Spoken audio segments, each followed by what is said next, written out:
shocker, shocker, Borderlands 4 is still having major performance issues even after a 2.7 gig day one patch. And we talked about this last week on the pod. We said all these day one patches that developers are promising, oh, it's going to fix it all, boys. You're having some issues now. We're going to fix it all. And to be fair, right now, Borderlands 4 is sitting at a mixed review on Steam. And I think it's solely because of the performance issues. Yeah. A little bit of a disclaimer into that. I do believe a lot of people who are having issues are playing on the minimal spec or lower recommended like requirements, system requirements. However, a lot of people are saying this game should be much more optimized for what it is. And the big concerns that people were talking about before the game even launched was this is being made on Unreal Engine 5. It's supposed to be a seamless open world. Historically speaking, Unreal Engine 5 has had a hard time doing stuff like that. And that seems like it's the case. From what I'm seeing, and you tell me if you've seen anything different, a lot of people have enjoyed the story, have enjoyed the gameplay, have enjoyed the overall mechanics. It's just the stuttering and some of the performance issues that's really taking them out of it. Apparently, the day one patch did fix a lot of like launching and immediate crashes and did fix some of the performance issues, but nowhere near buttery smooth like a lot of people are wanting it to be. Mm-hmm. I feel like that's been the main thing I've seen is people complaining about performance errors. Yeah, for sure. A lot that I've seen, I have seen some people say they felt like they were playing it too safe with the humor and the story. It wasn't as over the top or Borderlands-y as it could be. So some people were saying that after Borderlands 3, they're like, let's really not mess this up. So they might have played it a little bit too safe with 4. Well, on that note, I've seen that, again, I haven't had a chance to play it, so this is all just from what I've heard. Like the main storyline, they've played a little safe. It's not as wacky. But a lot of the side content, like some of your side missions and open world stuff, does still have that tone to it. That's interesting. How true that is, I don't know.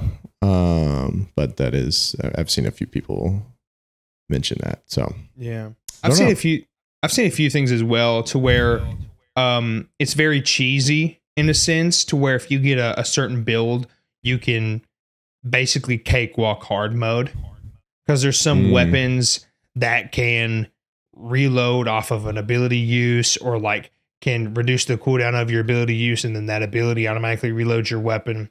So like, I think I saw Courage JD using a rocket launcher and a Vex ability, and he was like soloing a world boss on the hard difficulty. And I think he was able to do it in like maybe 15 to 20 seconds. Oh, so there's some situations like that. Now, to be fair, and a lot of argument and stuff that gets brought up in the comments is, well, these are content creators who are playing 10, 12 hours a day. They're going to have in-game content and in-game upgrades and stuff. So that's not like every man's experience. And that's a fair point that I want to acknowledge. But if there is a way to cheese stuff like that, it's hard sometimes not to do that when you know you can. You know what I mean? Yeah. Like especially if it's like baked into the game and stuff like that. Especially for a game that's as grindy as Borderlands is. Yeah, I mean, if you've got that temptation to pull a move and just get through something, then it's tough to overcome. Back to when we played No Man's Sky, when you were crashing entire markets and solar systems, and back when we first started Pal World, and you were capturing trainers and their Pokepals. Why are we saying you? Because you's the one that did it. Did I do both those? I didn't collapse those star system economies. Brother, listen. I didn't do that. Listen, that's on the star system themselves. They should have had their economies better locked up. I mean, for me to come in, a commoner, and crash the entire galactic market, I mean, that's on them. That's not on me. They should have done better. That's money moves right there. Pal World was cheap. Yeah, that was regrettable because it instantly took the phone out of it. So I do regret that one. And that's the tough part about this is do they need to do something about it? Because if not, it is going to take the fun out of it. Because your goal, I think it's like innate. You want to build the best build you possibly can. And if you know you can do that, and that is effectively the best build, whether cheesy or not, like, how are you not going to do that? You know? Like, you're not cheating. Yeah, exactly. But you're just, like you said, it's built in.